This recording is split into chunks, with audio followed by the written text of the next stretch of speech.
Hello, hello, hello, and welcome back to the podcast. You are in for a treat today because today on the podcast, it's game time. Think about those games you used to enjoy playing when you were younger or even as an adult. Life, Boggle, Monopoly, Rush Hour, chess. These are just some of the games that are good for improving language, memory, numerical skills, and executive functioning. You are going to love my conversation with my guest today, Stephanie Pitts, the owner of My Ed Therapist, an educational therapy group practice in Redondo Beach, Palos Verdes, and virtually nationwide. Known as the Game Whisperer, with a collection of over 200 games she uses with her clients, Stephanie expertly weaves fun and play into her work with clients to help them have more fun learning and make better connections between kids, parents, and educators. Let's jump in and learn how games can be used to facilitate learning. Millions of kids struggle with learning, processing, and social emotional difficulties. These challenges interfere with their ability to reach their full potential. Dr. Karen Wilson is here to help. Her extensive background in pediatric neuropsychology and higher education have prepared her for this unique mission. Listen as she delivers content to inform, educate, and empower parents and educators. This will enable you to identify challenges that kids face and get them on the road to achieving their full potential. This is Diverse Thinking, Different Learning by Child Nexus. Stephanie Pitts, welcome to the podcast. Thank you for having me. I'm excited to be here. I'm excited that you're here too, despite our technical difficulty. It's like we don't do this, right? Regularly. Yeah, like all the time. Didn't want to work today. Oh my God. Like, I can't hear you. You can't hear me. Yeah. We'll make it work. That's what we're doing. I've been watching your Instagram videos and I'm thinking, this is just gold. This is such great information that you're sharing with everyone, parents, educators, other professionals. They're just so informative. And I wanted to start by saying that I just love them. And I think that you do such a great job. I mean, you do an amazing job as an educational therapist and as a podcast host, but I just really love watching your videos. Thank you. I, for the most part, enjoy doing them. So I want other people to be able to use games and things like that to have fun with their kids. So if that's a way I can reach them, then they can have fun as a family or just in the classroom. That's what I want to do. Absolutely. And that's, what I want to talk to you about today. I don't even know what I'm going to name this episode. It's like, it's game time with Stephanie Pitts, because I think when we think about kids who learn and think differently, we think intervention, what can we do to support them?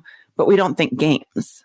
And I just think that you have really helped a lot of professionals, a lot of parents better understand how games can be helpful for all kids in terms of the learning process, but specifically for kids who think and learn differently. But games are not usually our go-to.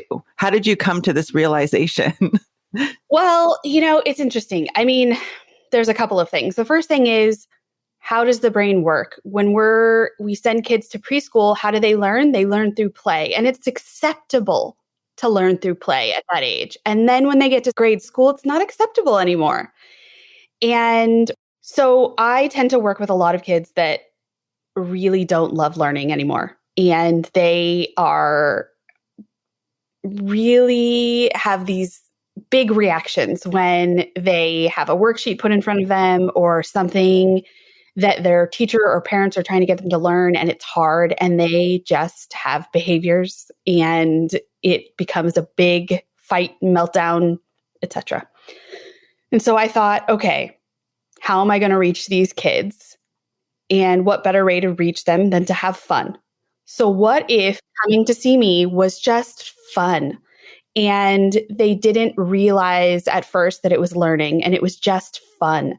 And then after we start playing a game or a few sessions of playing games, and we really talk about what is that game teaching you, or what does it remind you of in school, or how was that hard and how did you get through it?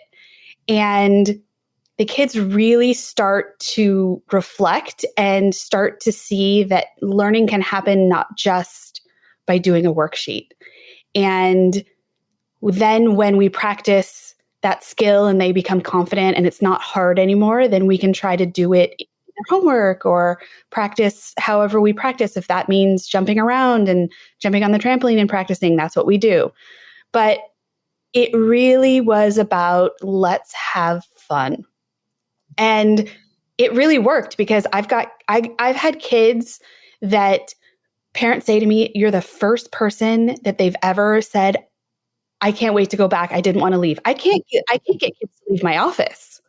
So it started to be one of those things where, okay, I need to know all the games. I need to have multiple games that practice the same skills so that it doesn't seem like we're playing the same game over and over and over again. Because honestly, I get bored of that too. And the kids walk in and it looks like, they don't know what Toys R Us is, but it looks like Toys R Us. And, right.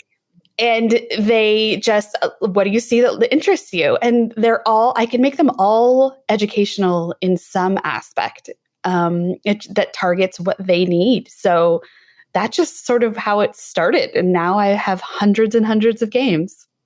And, I love that you talked about the fact that kids, find learning very hard. We work with those kids where learning isn't fun. You're talking about games that are fun, but for so many of the kids we see, learning is not fun and it's hard.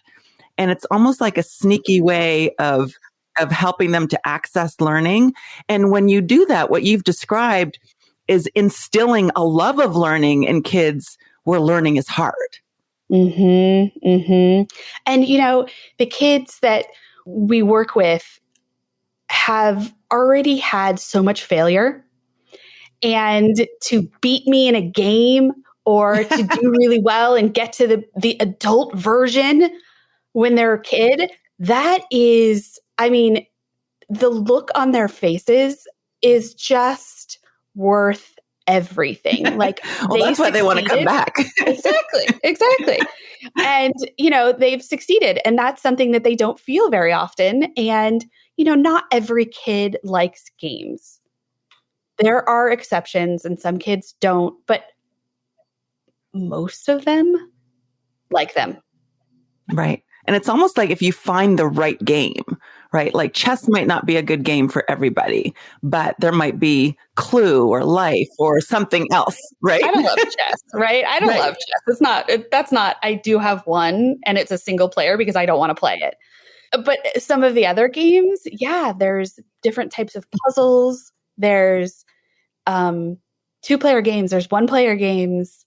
There's so many varieties that work on math, work on reading, work on writing, work on executive functioning, all the things.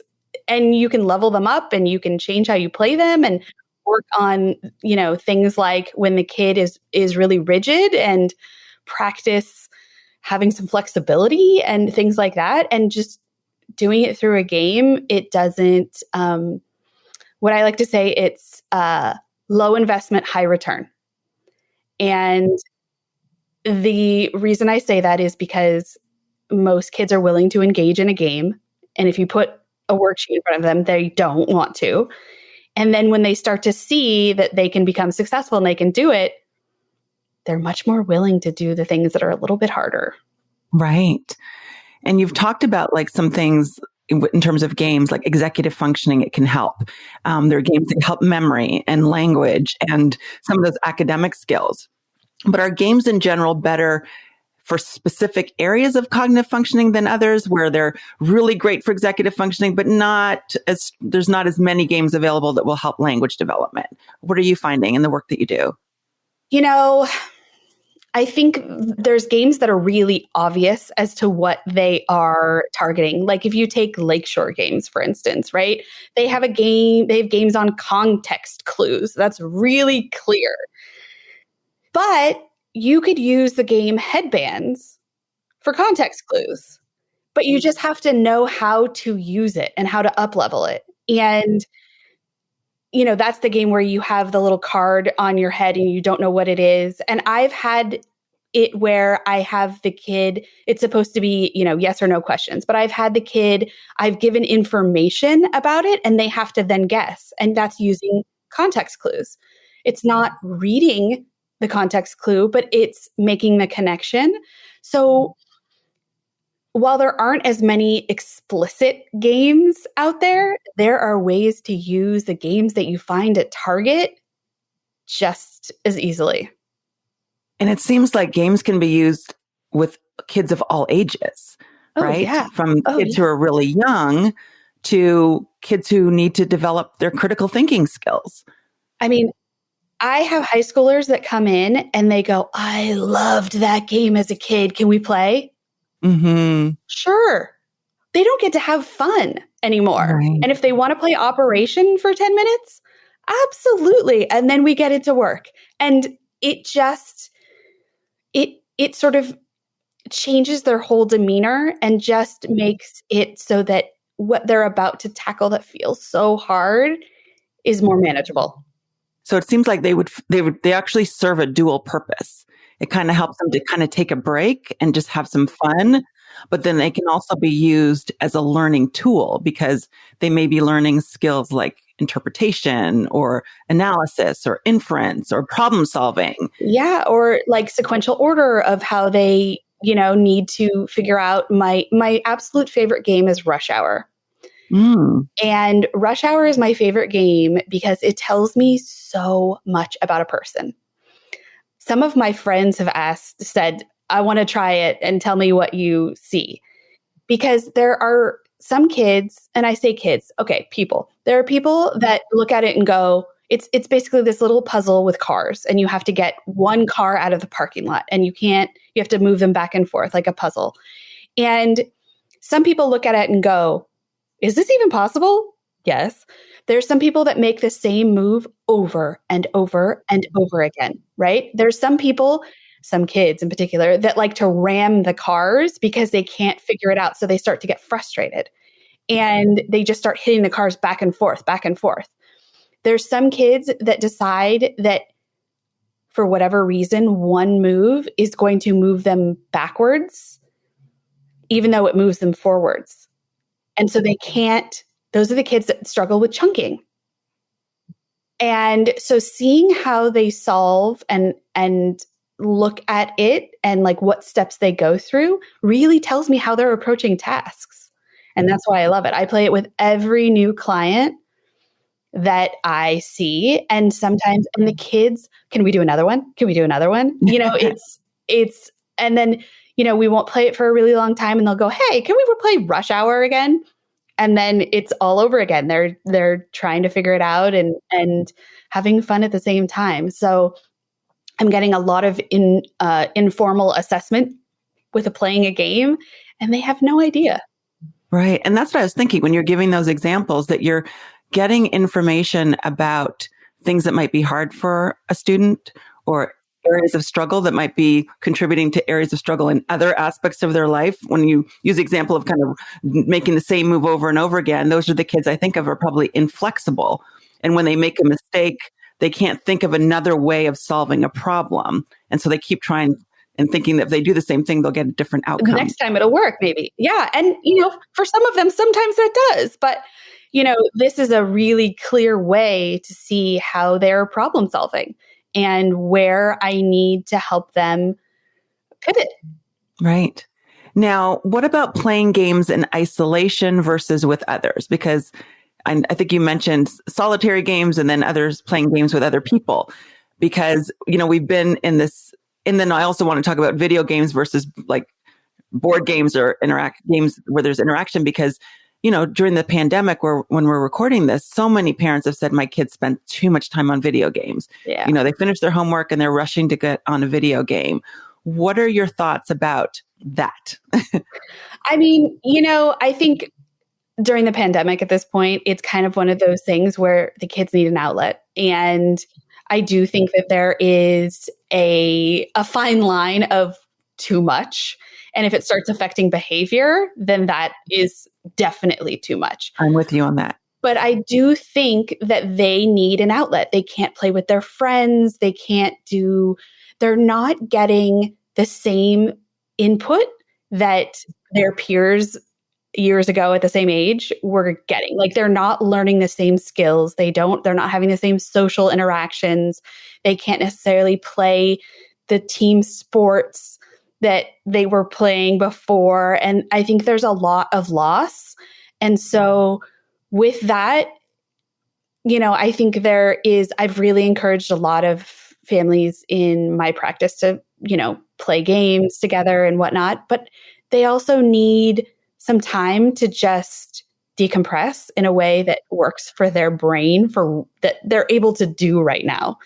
And so I think finding a happy medium, like everything in moderation, like is this an appropriate amount of time? Should they be doing 3-4 hours a night? Absolutely not. That's not appropriate. But can they spend a little time? Yeah, absolutely. I mean, we think about us as adults. How do we decompress right now? Well, we're watching TV, we're on social media, we're reading the news or whatever we're doing. And that's our outlet right now. And so I think, and, to add, there are some games that are video games that are better than others. So, some of the kids that play some of the games where they have to build things and they work cooperatively and meet friends and whatnot, I like better than some of the ones that are just like, the shooting games. I don't really love those. So I think you have to take everything into consideration. What's their age? What, if you ask them to do something and they won't because they're playing a video game, you have a problem. Right. But if they're willing, yeah. Right. And I think that that's where parents come in terms of looking at the games that their kids are playing, when we're talking about video games. And then also, like you said, balancing it out. So it's not just all video games. There's an opportunity to do some of these board games and to play some of these board games. Some of these card games. Right. Yes. And they're so fun. When I think about that, there's so much fun. And then you get the communication because like you were saying, during the pandemic, there's been a lot of isolation. Kids can't interact with kids the way that they used to. And I really think we're going to have a generation of kids whose brains are just wired differently because of that lack of early socialization. 100%. There's a lot of kids, the socialization, the reading is behind, the problem solving skills are behind. And if playing with, it's one thing to play with adults. It's another thing to play with peers because you're not going to have the same conflict and struggle that they have to work through. And we tend to solve problems for them as adults. So right. We can't help ourselves, right? Yeah, absolutely. I'm guilty of it. But so if you can play board games or card games as a family and change up the rules and have them come up with things, or sometimes I'll let them pivot in the middle of the game and change something so that it's so funny. It's completely skewed toward them. But that's what kids would do if they were playing with each other, right? And so it's just teaching them how to have fun during the pandemic that is not like we've used to in the past. So, all games, as many games as you can. Instead of TV, it's better. Oh, it's so much better. It's so much better because like for all the things that you've said, one, you can get a break from all the stressors in life. You can get a break for kids who struggle with things that are really hard for them. And you develop these soft skills like communicating, collaborating on games. And for some of them, when you're playing with other people, you can develop your social skills. You have to show some self-regulation, right? Yeah. And when you're interacting with some of these games and problem solving. And they can practice some of these skills without the stress of having a grade or having somebody judge them. Right. And, you know what they're practicing if you're playing some of these games, but they might not know. And that's okay at first. And then you can talk about it later if you're in education. If you're not and you're just a parent, great, just keep playing. It's going to practice the skills regardless. And, there's different versions of some classic games. I played a game the other day for the first time called Monopoly Bid. And it's a card game version of Monopoly, and it's very short. And I played it with a fifth grader, and she said this game is so fun. And I said to her, I agree with you. This is really, really fun. The thing is that when you grab a new game, you can also practice reading and all of that because you can have them read the instructions and explain it to you. So that's reading comprehension. That's following directions. There's so many different skills on so many different levels. And then you can play as a family. And if you don't understand it, there's always YouTube to watch a video on how to play it. So, or they can go watch the video and then come back and explain it to you. There's just so many different ways that you can play games and have them learn at the same time. Absolutely. And it's so funny because we love Monopoly I haven't heard of the Monopoly bid, but we love Monopoly. It just can take forever. I mean, you can be playing it for like a whole day. Yeah, exactly. But there are so many skills. I think about working memory when I think about Monopoly because you have to remember what happens when I get this card, what happens when I land here, did I remember to collect my $200? Exactly. There's another Monopoly. There's a junior version that has like a little debit card and you have to put it in and like add the amount and then it puts it in for you. But you have to know what amount and you have to figure out like, okay, should I, there's just so many like decision-making opportunities for them as well. And the kids think it's so fun. It's just a variation on the same game. And it can just spark more fun and joy. So you're not getting stuck. Like I said, I can only play the same game so many times. So all those little different versions and variations are super fun. Oh my gosh. There's 1 million versions of Uno, by the way. 1 million. Oh my gosh. Well, I know there's Dos. There's Uno and there's Dos. My kids play both of those, but I didn't know there are other versions outside of those. There are so many versions. There's one called Bold. I can't even think of what they're called. I take pictures of the games that I have in my office so that I can refer back. Most of them, talk about my memory. I practice having to remember how to play each of these games without rereading the instructions every time. And that's like, or I'll say to the kid, how many cards for this game? And this game's 5 or this game is 7, right? And it's just so wonderful to see them engaged and wanting to do something that's learning but fun. Right. And I think that's really key is to engage because what you've done is you've found ways to engage kids in the learning process and you've done that through games. Mm-hmm. And I think you have to help coach parents not to overthink it because you don't want them playing Monopoly and saying, well, see, now you're learning math, right? It's like, no, don't do that. Don't say that. Play the game. Just play the game. Exactly. Like, you can have your child be the banker.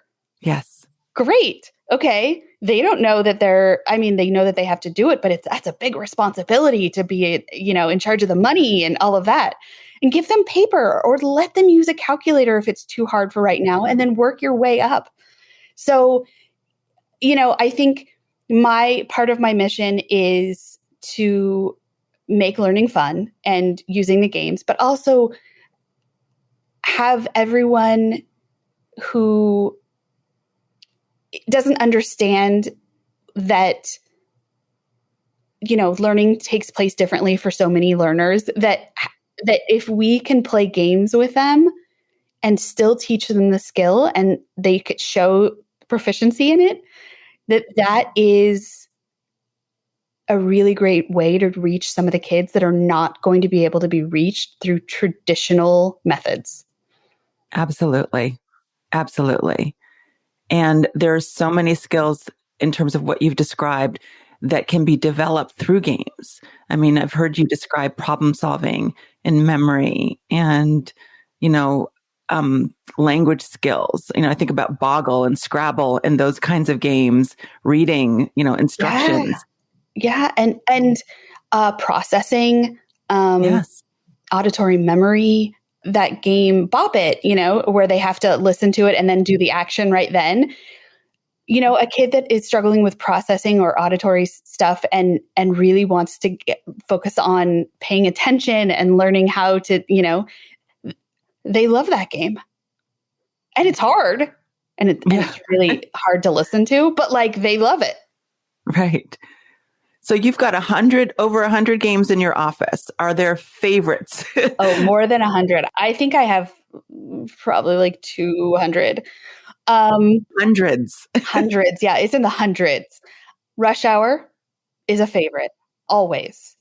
I would say, for using things like planning and prioritizing and things like that, I really like Dr. Eureka. That's a really good one. I really like Ticket to Ride for executive functioning. I really like Sushi Go is really fun. Taco Cat Goat Cheese Pizza is a really fun one. Listen, I could go on and on and on, but there's so many, and there's like math games for older students. There's math games for younger students that target exactly what they're working on. And you can take a silly game like Pass the Pigs, and they, have to look up the amount of points and add them all together. And if you've got an elementary schooler that's struggling with addition, great. This is a great way to practice. And so there's very few games that I don't like. Let's just put it that way. Chess is one of them. Right. But there's a lot of, if you're working with numbers, Racco is one of my favorites. And I really like, that's one of the reasons why I have the Instagram, is to just highlight some of the games that I'm playing, and so that you can see them, because I spend time looking on Amazon and looking at the different game manufacturers. What have they come up with? What is it working on? Is this fun or not? Sometimes they're not. And I have literally people come and ask me all the time, I need a game for XYZ. My friends do. My friends with kids do. The people on Instagram ask me sometimes, or they'll send me a message. What do you suggest for XYZ? And, it's fun for me. Have you heard of the game Catan? Yes, I have the junior version of it. What are because I haven't played it, but I've heard a lot about how you can build a new land. You can help build successful societies. There's a social cultural piece, yes. But I've never played it. So it's long. That's the problem. Okay. So I can't do it during I have it, but I can't do it during a session. Kind of like Monopoly. Right? Yeah, like Monopoly. I mean, you can get junior done in, but also there's a few of those games that are, just take too long. But as a family game, absolutely. Mm-hmm. And there's a junior version, which I love playing the junior versions too. They're not, a lot of times they're just like Clue Junior, super fun. It's faster. It's just a little bit different. So having that as an option, if you don't like Ticket to Ride, I love the junior version. Mm-hmm. It's shorter. It still does the same thing. And so some of those are an option that if the kid is, some kids are, I don't want to play the junior version, but some kids think it's so fun to play the junior version. So even if they're older. So that's the beauty of it. There's different variations for everything. Stephanie, I could keep talking to you about games because, we've got hundreds of games to go through. We don't have time to do all that, but I know that people are going to want to connect with you to learn more about how to support their diverse learner, their child at home, maybe even at school, because there are a lot of game days happening at schools. Where can they reach you? What is the best way for them to connect with you? My Instagram is My Ed Therapist. And that's also the name of my practice, MYED Therapist. And I post on the social things and my website. And I have a podcast, and I talk about, it's called Learn Smarter, that I host with Rachel Kapp. And I have game episodes where I literally list games that I like for different subjects or different times of the year or things like that. And then I make the list of games to give to people if they want it. So reach out to me. I'm around. Wonderful. And I'll make sure to put links to all of those references in the show notes. Thank you. All right. Thank you so much for being here. Thank you. I hope after listening to this episode, you are ready to blow the dust off of some games you have in your home or get some new ones. We also have a list of resources in the show notes, so be sure to check them out. And if you're looking for an educational therapist like Stephanie, be sure to go on the childnexus.com website and look under search for a provider. You can select educational therapist or any other type of therapist you're looking for who works with children and adolescents. Thanks again for listening. See you next time. Thanks for listening to Diverse Thinking, Different Learning by Child Nexus.